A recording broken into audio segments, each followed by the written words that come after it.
This is the G.I. Joe classified series from the Iron Grenadiers Metalhead. This is yet another of my childhood toys. Oh my goodness, and I see him now in 6-inch format.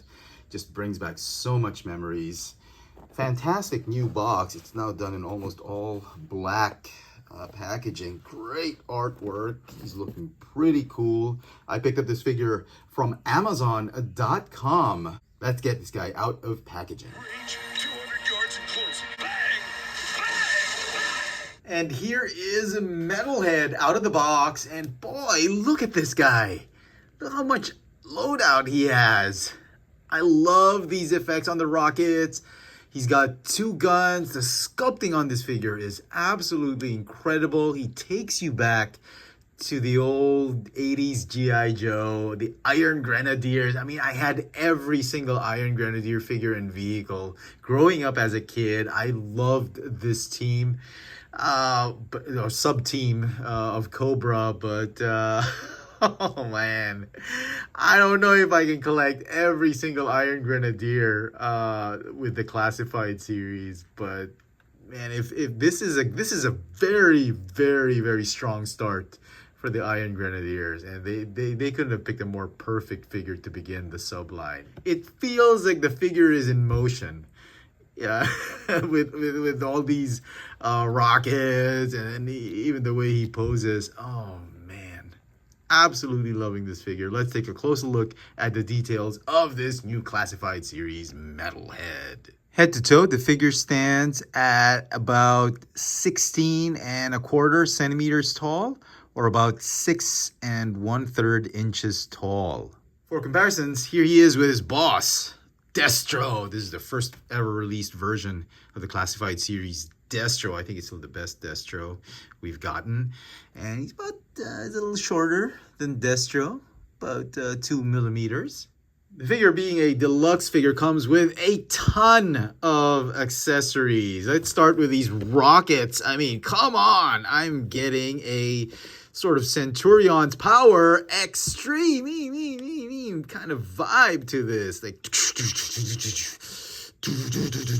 and what's interesting also is that you can remove the rockets and from their blast effects, and I think you can store them right there on the rocket launchers, just like the old toy. But the old toy had those I don't know, they felt like solid rockets, a smooth like bullet rockets, and they didn't have these blast effects back in the day. But I mean, I'm one of those collectors who like displaying the figures in the static position, not without the rockets. But you know, almost every single collector I know was probably going to display this figure with the blast effects on it, not like this. So yeah, but it is possible to do that. Okay, so everything's removable, all the rockets, you can actually remove it. I don't know if this one fits though in here. Nope, it doesn't. That is interesting. So you can't have the rockets in static position for the big rockets. That's fine. Okay, the cannons can feel a little bit flimsy. Yeah, because of the sort of looseness of the joints. But the backpack has these arms. They go up and down. They swivel, rotate. There's another hinge right here and a ball joint to give you maximum range of motion. Range 200 meters. Range 2 feet. He's got a vest that has a knife, a hunting knife or a small knife. You can put that and store it right there. I don't know if you can hold it properly though. The knife feels a little bit small. Don't know if you can hold it properly. Yeah, that's about it. That's as good as it gets. Okay.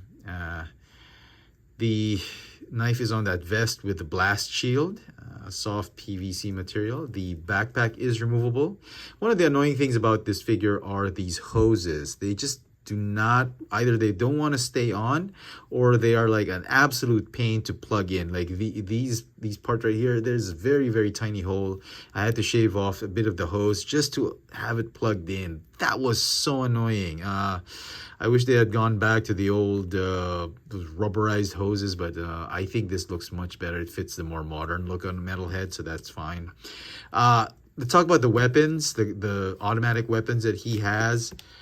They're sculpted beautifully, painted nicely with this really flat red crimson paint, done in this really nice black plastic. But the problem with it is, look how gummy these things are. Now I get it, they're probably trying to avoid breakage or something, brittleness of the plastic, but come on. Seriously. Oh, the magazine is removable. Same with this one, I think. Yep.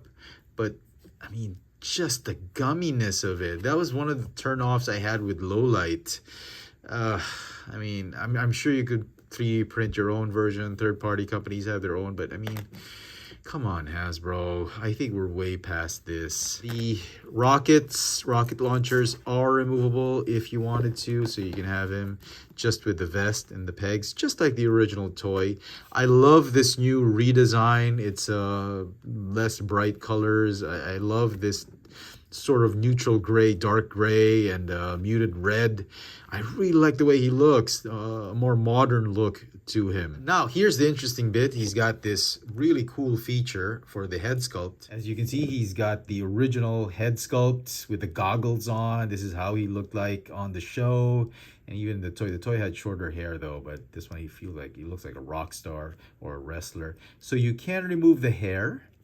And this particular hair piece comes with the goggles, and you'll expose his eyes and his actual face.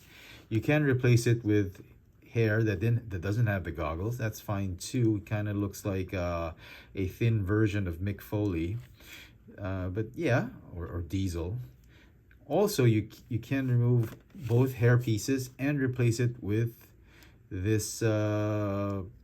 Oh my goodness, Mad Max Beyond Thunderdome helmet. Not entirely sure what this is. Is this in the comic books or the cartoon? Somebody let me know. Or does he turn into another character, another Iron Grenadier with his helmet?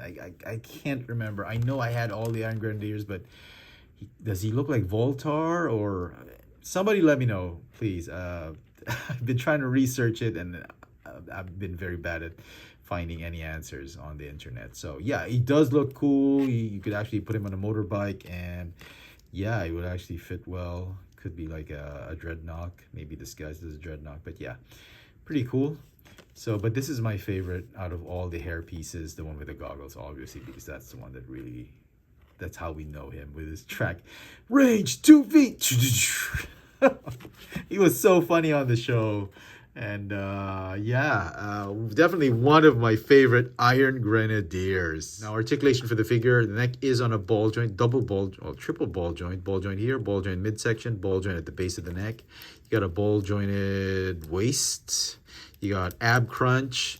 You got these butterfly joints for the shoulders. The arms go in and out, forward and backward 360. You got bicep swivel, pinless double hinged elbows.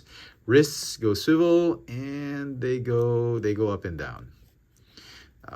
The hips are on drop-down ball joints. You can do the splits, forward and backward, kick forward and backward. Got a thigh swivel. Double jointed pinless knee joints. You got a boot cut calf swivel, and ankles go up and down and have the rocker tilt. I'm pretty sure some of the pieces have been recycled. What's interesting is the paint apps for this figure. Look at that. The back part, they even painted it beautifully. This is normally going to be hidden because of the backpack, but they put a lot of silver with this figure, with the rocket launchers, the blast shields, and all that. And on his shoulder, he has the Iron Grenadier insignia. It says Destro. I mean, great detail. Fantastic accessories. This is the kind of metalhead we wished we had when we were kids growing up in the 80s. I mean, it is so cool. And so some final thoughts on this classified series, Metalhead. I mean, this figure was really enjoyable. Lots of accessories, lots of playability.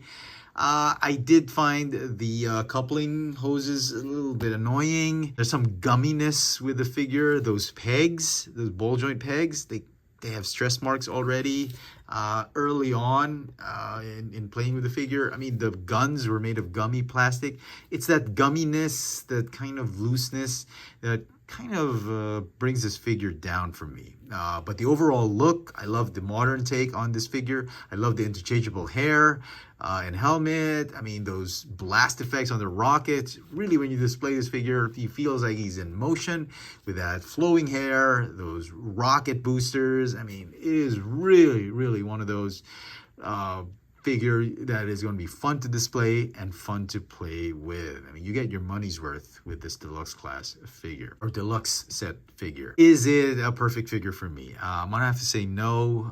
The gumminess and sort of pseudo flimsiness of this figure is going to bring it down to about a 9 out of 10. Nevertheless, do not let my opinion detract you from enjoying this figure and purchasing it. I mean, if you can get it at a good price on online stores, I highly recommend this figure. I mean, if you're into the classified series, definitely one of the best figures, best releases for the year. And I'm pretty sure Hasbro is going to release the rest of the Iron Grenadiers one way or another. I mean, probably even the gold plated helmet or gold head version of Destro with his despoiler. I mean, lots of great things coming for the classified series, but unfortunately for me, I don't think I can keep collecting the classified series. I'm gonna get a few figures here and there, do a review, and it's gonna be a 50-50 toss-up whether I'm gonna keep the figure or not. Now, this being not 100%, I'm pretty sure I'm gonna have to let this figure go. It is a very, very good figure. Great effort on the part of the designers. Really enjoyed reviewing this figure. Let me know in the comment section what you guys think of this G.I. Joe classified series metalhead from the Iron Grenadiers. Hit that notification bell so you never miss out on any of my latest video reviews. And if it's your first time here, please subscribe. Thanks for watching.